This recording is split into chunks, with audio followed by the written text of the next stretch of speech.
Welcome to story बक्स। तब तक हमने देखा था कि मोरान और उसके साथी पीच ब्लॉसम स्प्रिंग में पहुंच जाते हैं। वहीं मोरान को शिमी से अलग रहना पड़ता है और बाद में उसे पता चलता है कि वो जिसके संग रह रहा है वो इंसान है जिसकी वो काफ़ी इज्जत करता था पिछले जन्म में। तो आगे की कहानी शुरू करते हैं। उस शख्स को आते हुए देख दोनों भाई एक दूसरे से बहस करना बंद कर देते हैं और उस शख्स को देखने लगते हैं। उस शख्स का ऑरा इतना ज़्यादा तेज था कि वह अलग से ही तेजस्वी लग रहा था। शुमेंग उसकी ओर देखता है और फाइनली अपना सर हिलाते हुए कहता है, हाँ सही कहा तुमने, लेकिन तुम कौन हो? कोई नया इंसान आया है जो कि इतना तेजस्वी लग रहा है, लेकिन फिर भी शुमेंग ने उसको रेस्पेक्ट नहीं दी, ना ही उसको आप करके बुलाया। ये कमी है शुमेंग में जो कि शुरू से ही है और ये मैडम वांग ने काफ़ी ज़्यादा सुधारने की कोशिश करी कि वह थोड़ा एटिकेट सीखें। लेकिन मोरान जानता था कि ये शख्स कोई ऐसा वैसा शख्स ही नहीं है और ना ही वो ऐसा शख्स है जो कि इन छोटी सी बातों पर इतना ज़्यादा ध्यान देता होगा। आखिरकार ये इंसान और ये वांगशी बताती है, मैं रुफेंग सेक्ट का डिसाइबल हूँ, ये वांगशी। उसका रिस्पॉन्स काफ़ी ज़्यादा ही काम था।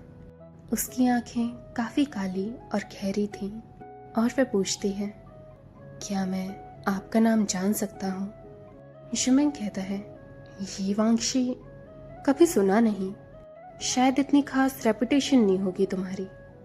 शुमेंग की ऐसी हरकतों से मोरान परेशान हो जाता है और शुमेंग की स्लीव्स को खींचता है ताकि उसे शांत कर सके और फिर मुस्कुराकर ये वांगशी से कहता है, मैं शिशंग पीक का डिसाइबल मोरान हूँ और जो मेरे बगल में है वह मेरा नादान भाई शुमेंग है। शुमेंग उसकी पकड़ से हटता है और उसकी ओर गुस्से से देखकर कहता है, मुझे छुओ मत, और कौन है तुम्हारा नादान भाई? शुमेंग तुम। और मोरान शुमेंग से हार मानकर युवांशी की ओर देखता है और दोबारा मुस्कुराकर कहता है, मेरा भाई थोड़ा जिद्दी है, माफ़ करना। यिक्ष्यों, आशा करता हूँ कि आपको ज़्यादा दिक्कत ना आई हो। ऐसा नहीं है कि मोरान इज्जत और सत्कार में ज़्यादा विश्वास रखता हो, यह आप भी जानते हैं कि वह भी शुमेंग की तरह ही है थोड़ा बहुत। लेकिन अभी उसके सामने जो खड़ा था वो ये वांगशी था, एक जीनियस।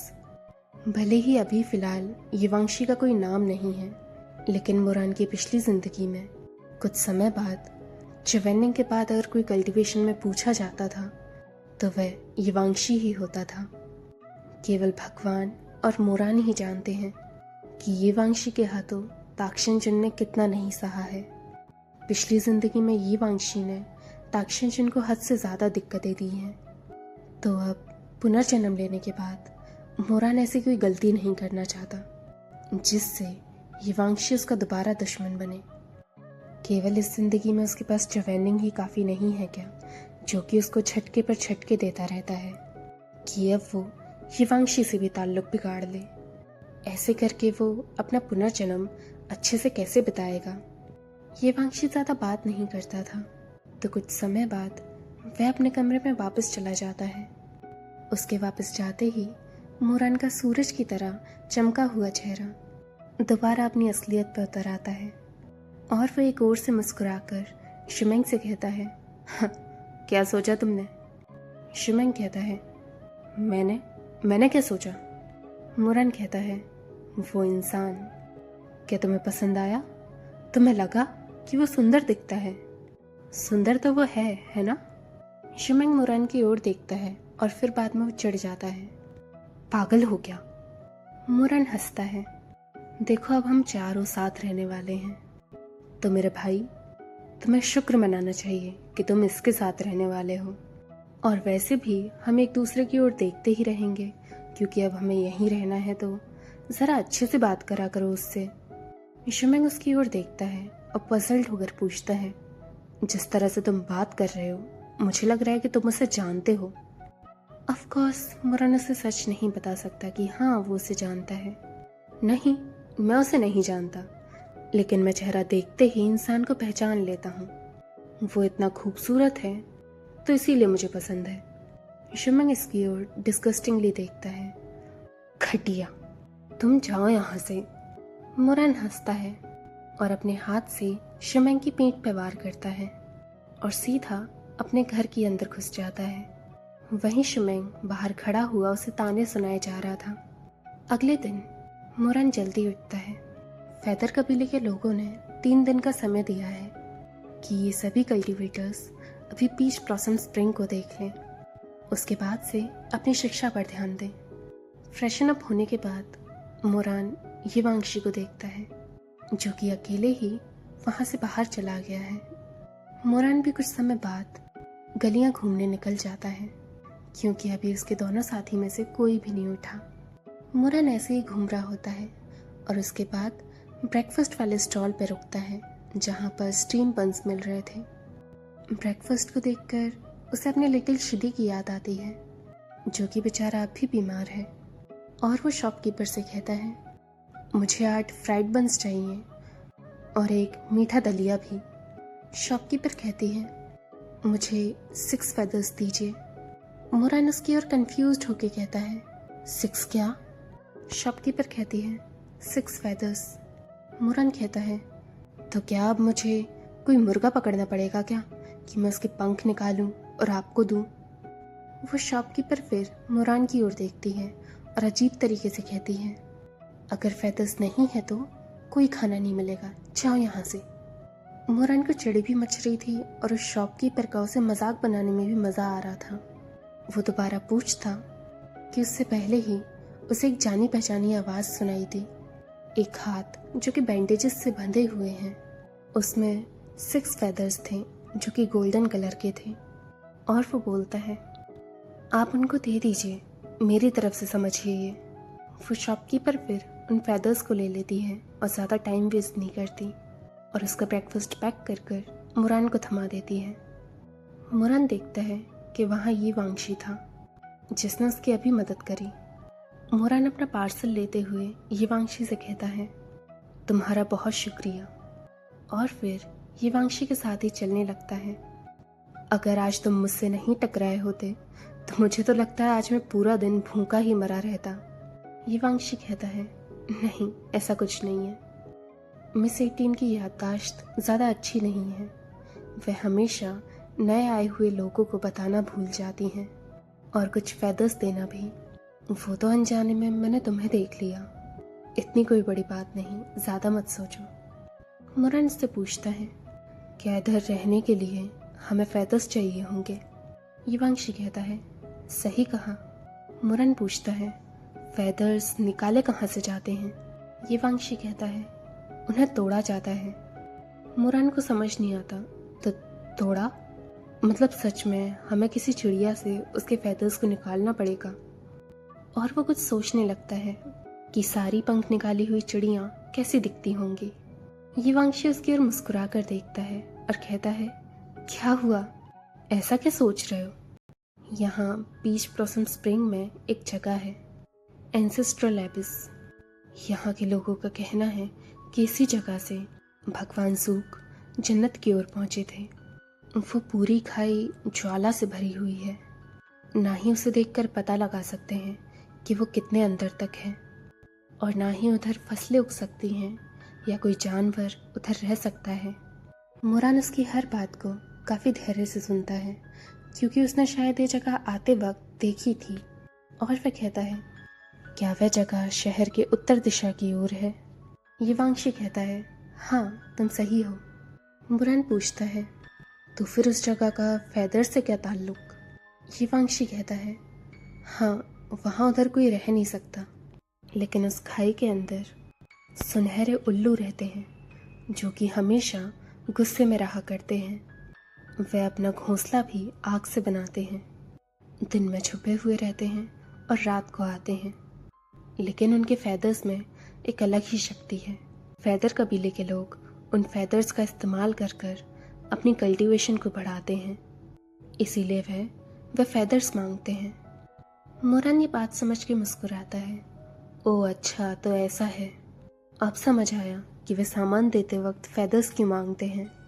यिवांशी कहता है, लेकिन एक बात ध्यान रखना, इन फेदर्स को तुम रात में नहीं पकड़ सकते क्योंकि रात में ये उल्लू जो कि आग के गोले लगते हैं वह एकदम मामूली उल्लू बन जाते हैं। तो तुम अगर इन्हें पकड़ना चाहते हो तो दिन के दौरान ही पकड़ो। मेरे हिसाब से सबसे अच्छा मौका यही रहेगा कि सूरज उगते हुए ही तुम उस खाई के पास पहुंच जाओ। उस दौरान वे उल्लू बाहर ही होते हैं और खाई के अंदर जा रहे होते हैं और अपना रूप धारण कर लेते हैं। मुरन कहता है, हाँ मैं समझा। वैसे अच्छा है ना, इसी दौरान हमारी चलने की भी एक्सरसाइज हो जाती है और फिर उल्लुओं को पकड़ते हुए उड़ने की भी स्किल समझ आ जाती हैं। अगर तुम उड़ते हुए उन उल्लुओं को पकड़ोगे और अगर तुम्हारी शक्तियाँ ढीली हैं तो सीधा तुम नीचे गिरकर तंदूरी चिकन बनोगे, और अगर तुम उधर नहीं गए तो इधर भूखे पेट मरोगे। हाँ, अलग है ये, पर पेट के लिए करना पड़ेगा। ये वांशी पूछता है, क्या ऐसा है कि तुम्हारी रफ्तार ज़्यादा तेज़ नहीं? मुरन हंसता है, हाँ बस थोड़ी बहुत। ये वांशी सीरियसली रिप्लाई करता है, ये ठीक नहीं है फिर तो। वो उल्लू हमला करने में काफ़ी ज़्यादा तेज़ हैं। अगर तुम ढंग से प्रैक्टिस नहीं करोगे तो तुम्हें कुछ दिन के लिए ऐसे ही भूखा रहना पड़ेगा। मुरन सोचता है, तो ऐसा है। मुरान के ऐसे एक्सप्रेशंस को देखकर यिवांशी को लगता है कि शायद मुरान की रफ्तार सच में कम है, और वो चिंतित होकर कहता है, तुम्हें प्रैक्टिस करनी होगी। वैसे मेरे पास कुछ फेदर्स हैं और कुछ समय तक मुझे उनकी कमी भी नहीं पड़ेगी। अगर तुम तीनों को उनकी ज़रूरत पड़े तो मुझसे पूछ सकते हो। मुरान अपना हाथ हिलाते हुए उसे मना करता है, अरे हम ऐसा कैसे कर सकते हैं? बस ऐसा समझो कि मैंने अभी तुमसे ये 6 फेदर्स उधार ले लिए हैं। मैं वापस जा रहा हूँ और अपना खाना खाता हूँ, और कल मैं फेदर्स पकड़ने जाऊँगा। अगर मैं ज़्यादा पकड़ पाया तो मैं तुम्हें वापस ज़रूर दे दूँगा। शुक्रिया। और मुरन यिवांशी को बाय बोलता है और दोबारा अपने आंगन में चला जाता है। मुरन सबसे पहले शुमेंग की ओर जाता है। शुमेंग का कमरा खाली देखते हुए उसे समझ आता है कि शुमेंग शायद उठ गया होगा और बोर होने की वजह से जल्दी बाहर निकल गया होगा। और फिर मुरन चिवेनिंग के बैम्बू हाउस की ओर जाता है। चिवेनिंग अभी उठा नहीं था, तो मुरन ने वो ब्रेकफास्ट सामने की टेबल पर रख दिया और चिवेनिंग के बेड के साइड पर बैठ के शियाशिनी की ओर देखने लग गया। जैसे ही उसने शियाशिनी को सोते हुए देखा तो उसे किसी की याद आ गई, उस शख्स की जो कि ऐसे ही सोता था, एकदम से अपने आप को सिकोड़ कर। और वो मन में सोचता है, शिदी ऐसे क्यों सो रहा है? और ऐसे ही जब तक वह सोच रहा था, चिवेनिंग की आंख तब तक खुल जाती हैं, और चिवेनिंग जैसे ही अपने सामने मुरान को देखता है, वह कहता है, मुरान? मुरान कहता है, मैंने तुमसे कितनी बार कहा है कि मुझे शिक्षांग बुलाया करो, नाम से नहीं। और वह शियाशिनी के बालों को सहलाने लगता है और उसका टेम्परेचर चेक करके कहता है, ऐसा लगता है कि तुम्हारा बुखार अब उतर गया है। चलो अब उठ जाओ और थोड़ा खाना खा लो। शियाशिनी उसकी ओर देखता है और कहता है, खाना? जिस तरह से शियाशिनी मोरान की ओर देख रहा था, मोरान को शियाशिनी काफ़ी ज़्यादा प्यारा लगता है। और मोरान चिवेनिंग को उठाते हुए और उसे उसकी आउटर रोब पहनाते हुए बोलता है, देखो खुद, तुम्हारे शिक्षाओं तुम्हारी कितनी ज़्यादा नहीं परवाह करते। मैं जल्दी उठा ताकि तुम्हारे लिए ब्रेकफास्ट ला सकूं, तो इसीलिए तुम्हें अभी खा लेना चाहिए क्योंकि अभी ये गर्म है। चिवेनिंग बेड से उठता है और टेबल की तरफ जाता है, और टेबल पर इतना ज़्यादा खाना देखकर चौंक जाता है। यूहेंग एल्डर, जो कि अभी भी काफ़ी ज़्यादा स्ट्रांग है, तो उनका ये देखना कि कोई और उनके लिए कुछ कर रहा है तो उन्हें थोड़ा अजीब लगता है, और वह वापस पूछता है, मेरे लिए? मुरन को समझ नहीं आता। हाँ, शियाशिनी कहता है, क्या ये सब तुमने मेरे लिए खरीदा? मुरन कहता है, हाँ, और किसके लिए? मुरन को अजीब लगता है और वो चिवेनिंग की ओर देखने लगता है, जो कि अभी भी हिचक रहा था और उसे विश्वास नहीं हो रहा था कि कोई उसके लिए ब्रेकफास्ट तक ला सकता है। और वह मुस्कुराकर कहता है, अरे अब जल्दी करो, खाना ठंडा हो जाएगा नहीं तो। वैसे तो चिवेनिंग इतने सालों से शिशेंग पीक रहा है और सभी लोग उसकी काफ़ी ज़्यादा इज्जत करते हैं और सराहना भी करते हैं। लेकिन अभी वो सोचे तो आज तक मोरान के अलावा कोई इसके लिए ब्रेकफास्ट नहीं लाया। आखिर मैंगपो हॉल में ही कोई उसके साथ संग खाने को राज़ी नहीं रहता था, तो फिर ये एक्सपेक्ट करना कि कोई उसके लिए ब्रेकफास्ट लाएगा काफ़ी ही तुच्छ ख्याल है। कभी कभार वह देखता था कि उसके सामने बाकी डिसाइपल्स एक दूसरे की परवाह करते थे। वह ये चीज़ कभी एडमिट नहीं कर पाया, लेकिन उसे अंदर ही अंदर थोड़ी बहुत जलन होती थी कि उसके पास ऐसा कोई नहीं है। तो फिर अभी उसके सामने ये मीठा दलिया और स्टीम बंस देखकर उससे हिम्मत नहीं हो रही थी कि वो सीधा उनको खा सके, और वह उनको देखता ही रहता है और काफ़ी समय बीत जाता है। गाइस, मैं समझ सकती हूँ शायद चुवेनिंग वो सिंपल सा ब्रेकफास्ट काफ़ी ज़्यादा स्पेशल लग रहा होगा कि वो उसे इतनी आसानी से खा नहीं पा रहा होगा और ये डाइजेस्ट कर रहा होगा कि ये सपना नहीं है। मोरन वहीं कुर्सी पर बैठा हुआ उसे निहार रहा था, जहाँ शियाशिनी केवल खाने को निहार रहा था। मोरन को लगता है शायद शियाशिनी को ये खाना पसंद नहीं आया, और वह पूछता है, क्या हुआ? क्या तुम्हारे हिसाब से इसमें तेल ज़्यादा है? शियाशिनी उसकी तरफ देखता है और अपना सर ना की ओर हिलाता है और चम्मच उठाकर उस दलिए को खाने लगता है। मोरान जब उसे इतने एटिकेट्स के साथ खाते हुए देखता है तो मोरान को उस पर दया आ जाती है, क्योंकि एक बच्चे के हिसाब से अभी से इतनी समझ होना कि वह अपना बचपना खो दे काफ़ी अलग बात है। पर वो नहीं जानता कि वो जो बच्चा है वह उसी का शिशुन है और एटिकेट्स दिखाना तो उसकी रगों में है। और मोरन हिचकिचाता है और कहता है, तुम्हें लीची पसंद नहीं ना, तो तुम उसे उठाकर साइड में रख सकते हो, मैं खा लूँगा, कोई दिक्कत नहीं। शियाशिनी कहता है, नहीं। और लिटिल शिदी अपना छोटा सा फेस मोरान की तरफ करता है। उसका चेहरा ज़्यादा एक्सप्रेसिव नहीं था, लेकिन वो अपनी नर्म काली आंखों से मोरान की तरफ देखकर कहता है, मुझे पसंद है। मोरान कहता है, ओह अच्छा, अच्छी बात है तुम्हें पसंद है तो। मुझे लगा था कि तुम्हें नहीं पसंद, पर अच्छा है। और चुवेनिंग की पलकें नीचे की तरफ हो जाती हैं और वह ज़मीन की तरफ देखते हुए कहता है, वो नहीं, मुझे ये पसंद है जो तुमने मेरे लिए करा। आज तक किसी ने मेरा ख्याल नहीं रखा। जिस तरह से परवाह तुम करते हो वैसा किसी ने नहीं करा। जैसे ही वह ये बात कहता है वह दोबारा मोरान की तरफ देखता है। तुम्हारा बहुत बहुत शुक्रिया शिक्षाओं।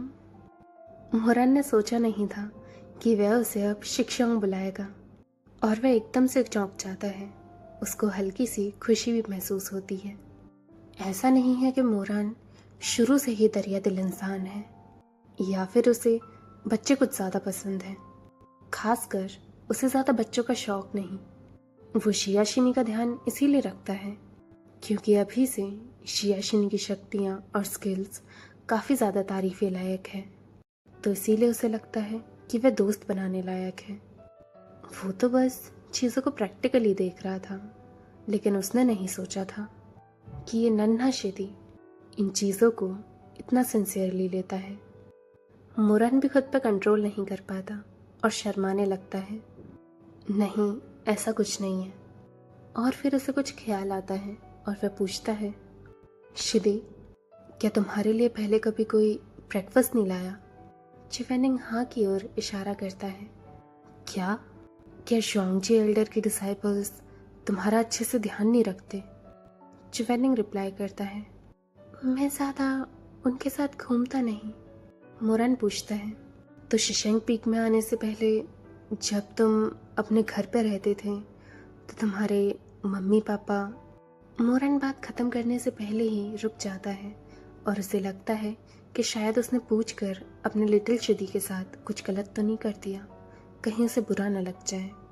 और उसका एहसास होता है कि जहाँ उसका शिदी इतना ज़्यादा प्यारा है और ऊपर से इतना समझदार भी, तब भी उसके माता पिता ने उसे अकेले कबीले में छोड़ दिया और आज तक कभी उससे मिलने तक नहीं आए।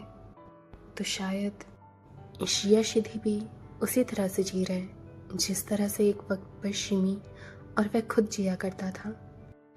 एज एक्सपेक्टेड चिवेंडिंग ने फिर कामली कहता है, मेरे माँ बाप ने मुझे छोड़ दिया और मेरे पास और कोई दूसरा रिश्तेदार भी नहीं है, तो इसीलिए मेरा कोई ध्यान नहीं रखता था।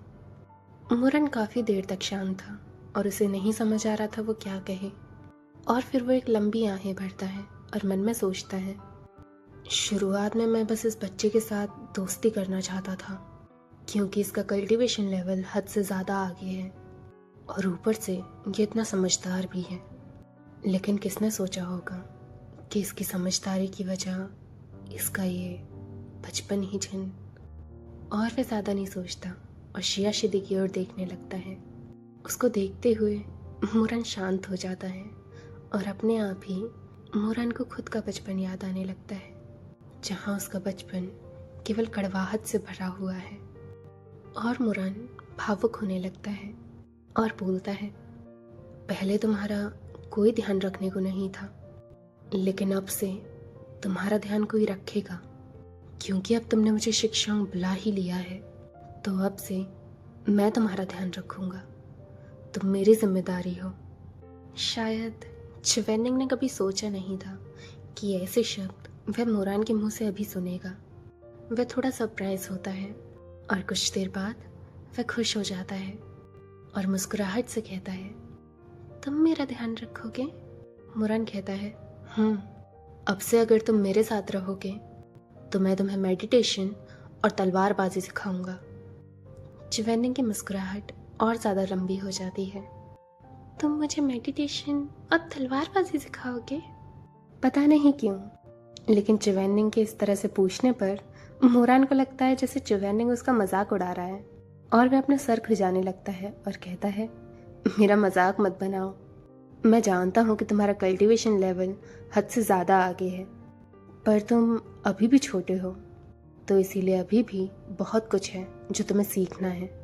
शुआंगजी एल्डर के पास हद से ज़्यादा डिसाइपल्स हैं, तो उन्हें इतना मौका नहीं मिलेगा, ना ही समय मिलेगा कि वह तुम पर ढंग से ध्यान दे सके। तो थोड़ा बहुत अगर तुम मुझसे सीख लोगे तो क्या चला जाएगा बताओ? आखिरकार मैं भी एक ऐसा इंसान हूँ जिसके पास होली वेपन है। चिवेनिंग थोड़ी देर के लिए शांत था और फिर बाद में वो कहता है, मैं तुम्हारा मजाक नहीं बना रहा था। मुझे लगता है कि तुम बहुत अच्छे हो और इन सब चीज़ों में भी तुम काफ़ी आगे हो। अगर चिवेनिंग अपने असली रूप में होता तो शायद ये शब्द वह मुरान से कभी ना कह पाता, लेकिन क्योंकि अब वह छोटा हो चुका है तो उसकी पर्सनैलिटी भी शायद बचपन की तरह ही सॉफ्ट और जेंटल हो चुकी है। तो फाइनली वो अपने मन की बात खुल के कह सकता है। वहीं मुरान, जिसने अपनी ज़िंदगी 2 बार जी है, लेकिन आज तक कभी भी ऐसा नहीं हुआ कि किसी ने उसकी तारीफ़ करी हो, और ये पहली बार है कि किसी ने उसकी तारीफ़ करी है और उसको कहा है कि वह अच्छा है। भले ही वो तारीफ़ एक छोटे बच्चे से है, लेकिन ये सुन के उसे खुद नहीं समझ आता कि इस बात का रिएक्शन कैसे दिया जाए। और मुरान शब्द नहीं खोज पा रहा था कि वह क्या बोले। बस ऐसे ही अपनी उंगलियों को हिलाने लगता है और उसका थिक चेहरा, जहाँ उसके गाल फैर थे, वो धीरे धीरे लाल पड़ने लगते हैं और उसको कुछ नहीं मिलता तो वो वही शब्द रिपीट करता है, मैं अच्छा हूँ? तो तुम्हें लगता है कि मैं अच्छा हूँ?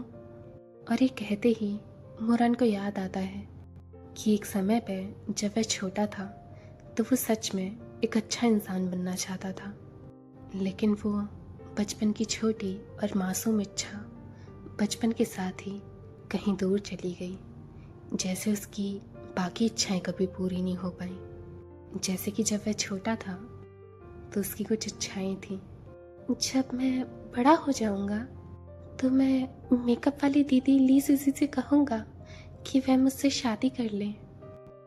जब मैं पैसे कमाने लग जाऊंगा तो मैं रोज़ पैनकेक खाया करूँगा। अगर मुझे रोज़ 2 वक्त का मीट मिल जाए तो अगर कोई मुझसे अमर होने को भी बोले तो मैं नहीं होऊंगा। तो यही इच्छाएं जो कि बचपने में मोरान ने ली थी, वो आगे जाकर यादों के सिवा कुछ नहीं बनती, जिसका शायद ध्यान मोरान तक को नहीं रहता। तो इसी के साथ हमारा चैप्टर ख़त्म होता है। अब बताइएगा आपको चैप्टर कैसा लगा, और आगे ऐसी कहानी जानने के लिए देखते रहिए स्टोरी बक्स।